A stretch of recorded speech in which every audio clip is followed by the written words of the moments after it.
Henry David Thoreau is credited with having said that the mass of men lead lives of quiet desperation and die with their song still inside them. Is that how you would like to live your life? A life of despair where you bury your potential? Or would you like to live your life with creativity and enthusiasm? It is as if we have this overbearing weight in our chest that communicates that something very important is just not right. This weight has the power to hobble us and prevent personal growth. I have observed patients describe this weight as intense boredom, the intense pain or loss of failure, the tension of unresolvable conflict, the anguish of inadequacy, the heavy darkness of aloneness, the despair of hopelessness, the restlessness of meaninglessness, and the angst of perpetual uncertainty. The source of this angst is what I label as the existential burdens. These burdens are existential in that they are observed to be present in all humans. They are realities that are part of our essence. They are burdens in that they are a load that we must carry, no matter how oppressive or worrisome. No one else can carry these burdens for you. Every moment of our lives is pregnant with the potential of an existential crisis. That moment when we become paralyzed by questions regarding our life. Does our life have any meaning? Does it have any purpose or value? We are, at some level, deep within our being, aware of this potential and the impact it could have. We do our best to keep a lid on it through distractions, actions, denial, and superstitions. We live in an age ripe with the potential for existential crisis, where that man of quiet desperation is not so quiet anymore. If we are to have any hope of living a full and meaningful life, we need to address the following existential issues: the burden of isolation, the burden of meaninglessness, the burden of responsibility, the burden of mortality, and the burden of spiritual emptiness. If we do not address these areas, we will be ensuring that we will be one of those people Thoreau describes as living a life of quiet desperation. Yes, we may have fleeting moments of elation, but are more likely to have seasons of despair as our distractions prove to be inadequate. These existential burdens are a powerful force. If left unaddressed, they can lead to despair, greed, bitterness, anger, depleted resilience, and lost potential. If, on the other hand, these areas are acknowledged, accepted, and addressed, they can become a source of unimaginable energy, creativity, contentment, and spiritual awakening. If we desire to be the vibrant creative humans that God intended, then we need a plan for dealing with these deeply troubling issues. In this presentation, I will be dealing with the existential burden of isolation. In Psalm 39, verse 6, we read the following: We live our lives like those living in shadows. All our activities and energies are spent for things that pass away. We gather, we hoard, we cling to our things, only to leave them all behind for who knows who. Do you feel like you are living in a shadow with no real substance? You are not really living.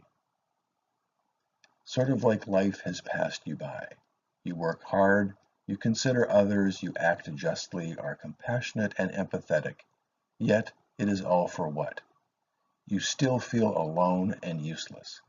So what is this burden of isolation? How do we recognize it? How do we accept it? And how do we live so that we are not consumed by it? The first step in learning how to deal with this existential burden of isolation is to acknowledge that it exists and that it is a problem. Isolation is that deep, painful craving for connection. We were created with a longing for belonging. This isolation can be experienced at different levels. It can be experienced as interpersonal isolation, where we feel physically isolated from others and disconnected from the world. It can also be experienced as intrapersonal isolation, where in the presence of even good, positive relationships, there are areas where secrets exist, and there is felt distance in the relationship and no meaningful connection. There is also existential isolation, where it is not possible to ever fully experience the subjectivity of another human being, and it feels like there is no way I will ever be meaningfully connected. In other words, nobody really knows me, and I don't meaningfully know anyone else. We live with a fear that if we are known for who we truly are, we will be rejected. We are afraid of being authentic. We live in an age of easy communication, but a growing sense of isolation and disconnectedness. Yet we seem to crave and demand connection more than ever. We search for and at times demand relationships that will lessen the pain of isolation, validate our qualities so that we might feel complete, achieve some sense of immortality, confirm that our life choices and directions are worthwhile, and that we are somehow spiritually intact and connected. Our current cultural connections have very little to do with who we are, and more to do with how we present ourselves. We superficially connect around shared beliefs, political affiliations, sports teams, gangs, and a genre of music. We take less time to pause as a community to consider life and how we should live our lives. We attend church less frequently, we have fewer funerals, we have fewer small group discussions about how to live, and more superficial discussions around the latest computer games, cars, or sports teams. We have more superficial connections, but less meaningful connections. And we are more willing to compromise or abandon our beliefs just to feel like we belong. The community my grandparents grew up in needed each other. They would not have survived without the support of their family and their neighbors. They worshiped together, they prayed together, and they spent time together. They did not go to sporting events or political rallies. They cried together at funerals and rejoiced together with the birth of a new family member. They were able to identify with a community that they needed, and a community that needed them. Unfortunately, we no longer need each other in the way they needed each other. Our desire for connection has not changed in the last 100 years, but our need for each other has somehow vanished. Our affluence has brought us many advantages, but it has cost us the value of a connected community. The erosion of connectedness has also greatly impacted our interpersonal relationships. We may have more interpersonal relationships, but they lack depth and meaning. We may have many people to talk to, but no one in which to confide. Our interpersonal connections are less face-to-face and more digital. Our thumbs fly over the little screen in an attempt to maintain superficial connections. We follow our kids through Facebook and not conversations over dinner. As we race through life, we no longer pause to give meaningful relationships a priority. Our need for connection drives us to bury our authentic self and madly work on a more presentable self, a self that will be more connected. And in the process, we drive away any chance for real connection with that true, authentic self. We become nothing more than pretty digital avatars. My social media image becomes more important than my true, but scarred, authentic self. If that becomes too painful to consider, at least we live in a time of limitless distractions. If we would like to avoid the pain of isolation, we can always buy a new computer game, join a club, or just drown our pain in drugs or alcohol. This is the life of quiet desperation. So if we want to have more meaningful connections and revive that authentic self, how do we do that? We need to not be afraid of isolation. To awaken the authentic self, we need a time of silence and solitude. Anguish is developed in isolation. Genius is developed in solitude. It is not accomplished while we are observed, in the midst of the noise and daily demands of life. We have become so used to noise that it causes anxiety to be without it. Just try turning off all your electronic devices and sit in a quiet room in complete silence for 10 minutes. The silence is very uncomfortable because it is foreign. We have become comfortable with superficial, meaningless connections. For a moment, just pause. Pause and consider the following. Do you feel alone and isolated? Do you have others with whom you can confide?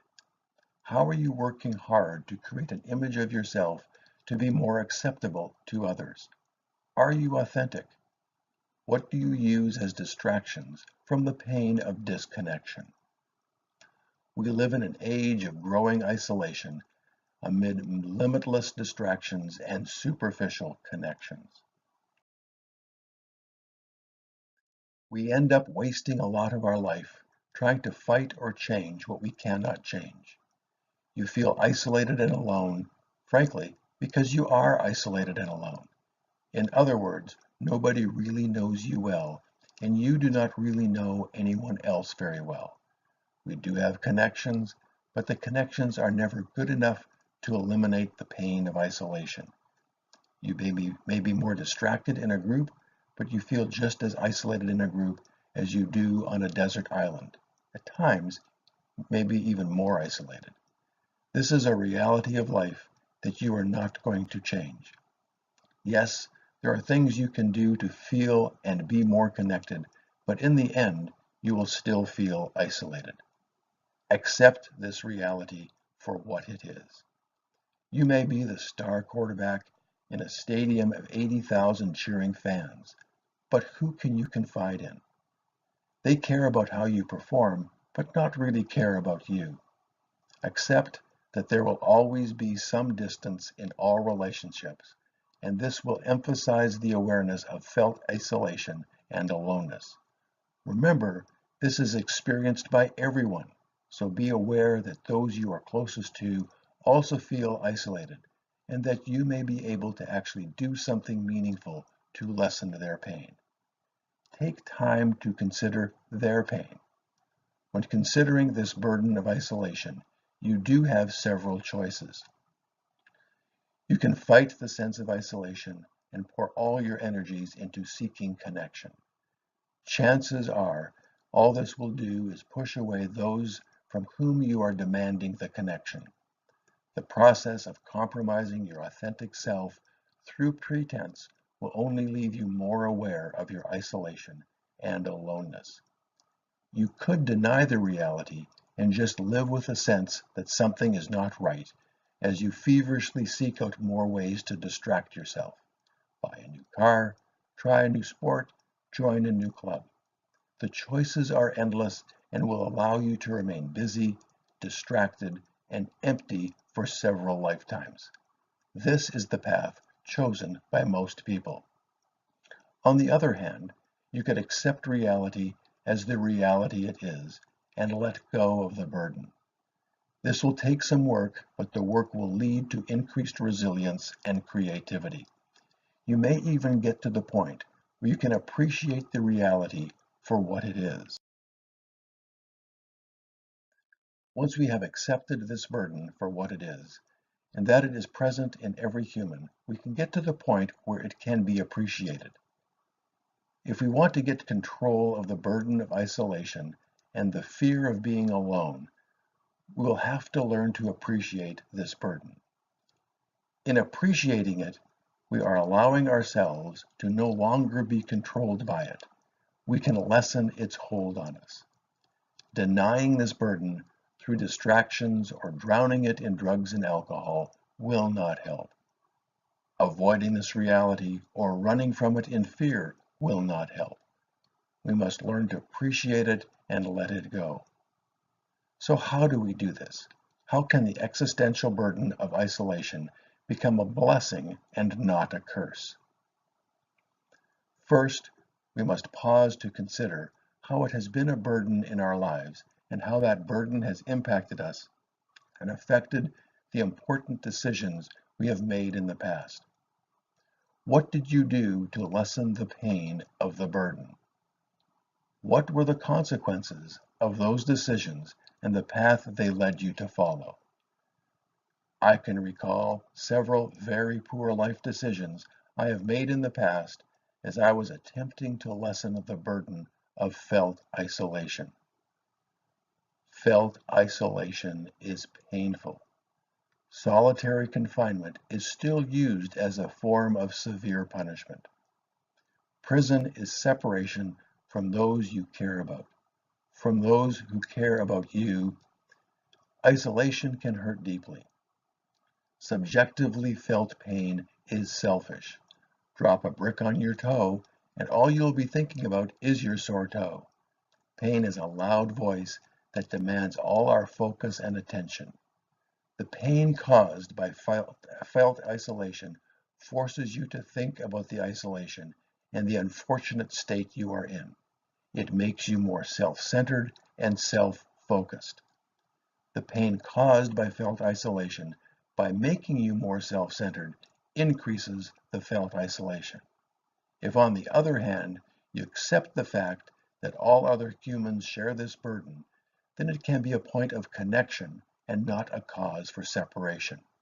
Shared pain is uniting. Individual pain is isolating.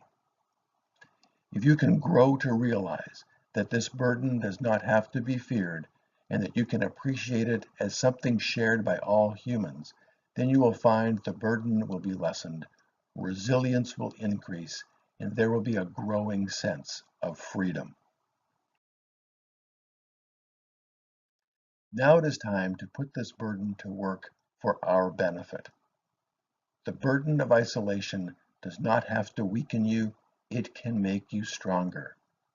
How can this be possible? How can the burden of isolation strengthen you? Once the burden has been lessened, by seeing it for what it is, you are free to use this reality as a strength and not a burden.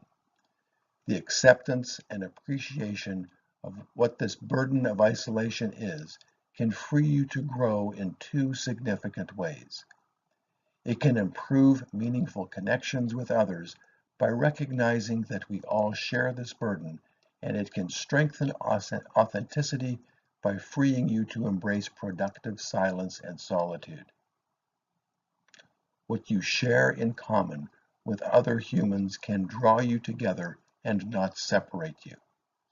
If you approach others looking for or demanding connection from them, you will only increase your sense of isolation. If, on the other hand, you approach others realizing they feel the pain of isolation as much as you, and you are present to offer connection, then you are more likely to find a meaningful connection. Do not work to find others to connect to as a way of dismissing your felt isolation. Look to how you can offer a meaningful connection.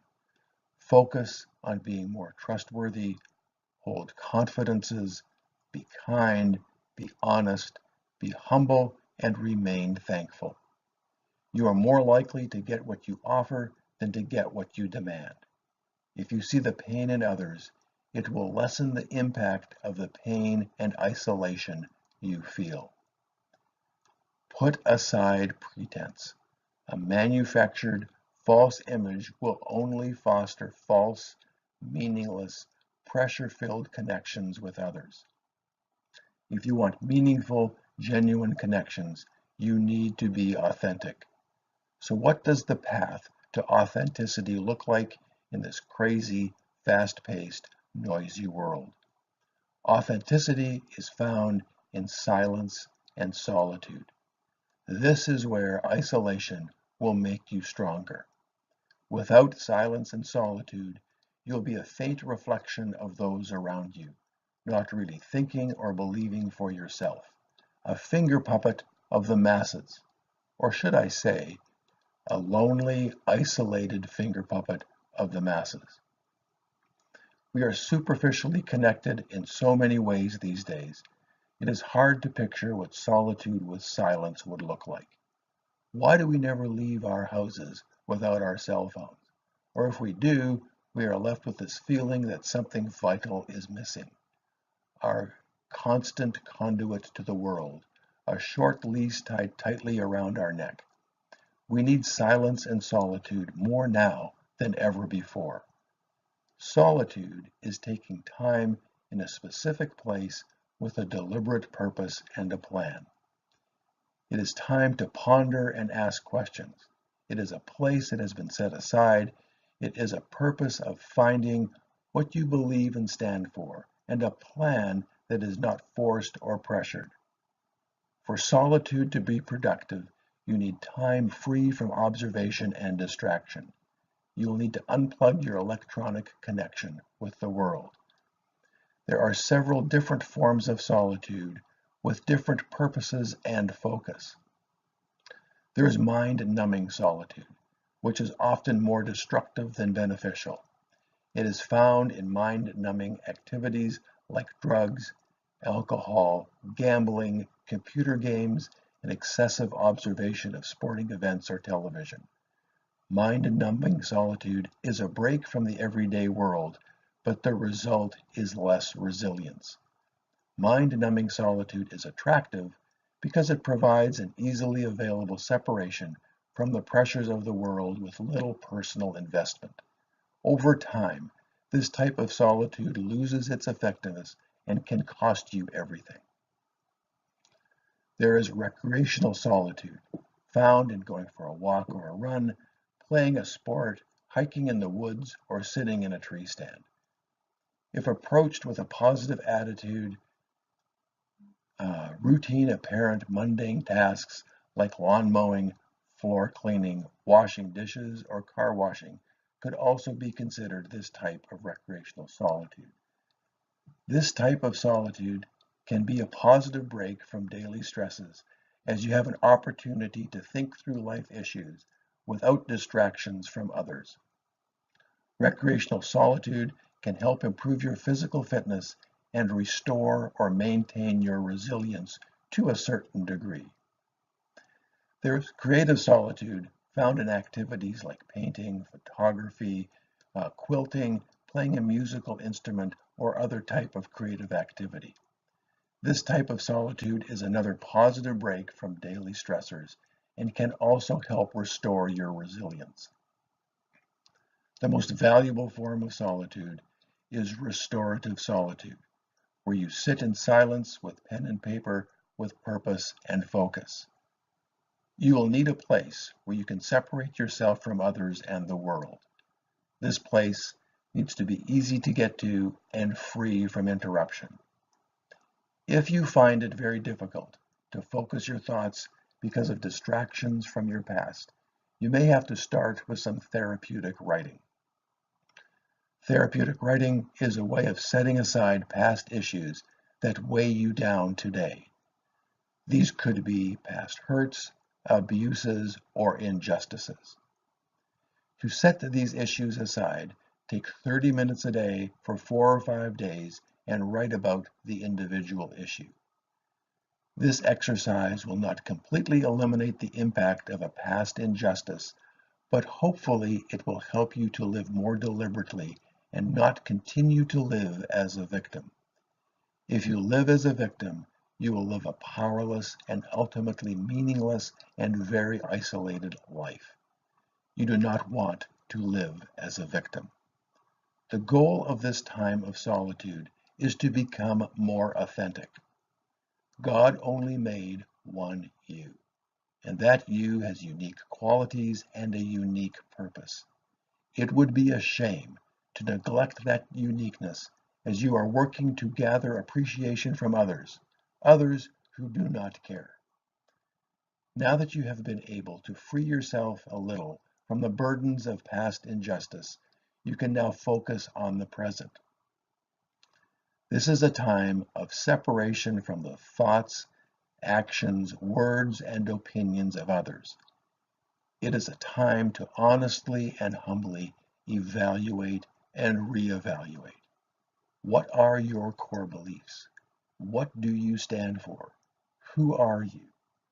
For restorative solitude to be productive, it needs to not turn into a time of fanciful daydreaming. It can be helpful to write your thoughts as a way of keeping your wandering mind in check. The other sections in this presentation will give lots of areas of review to consider in this time of solitude. Time to consider your purpose and meaning.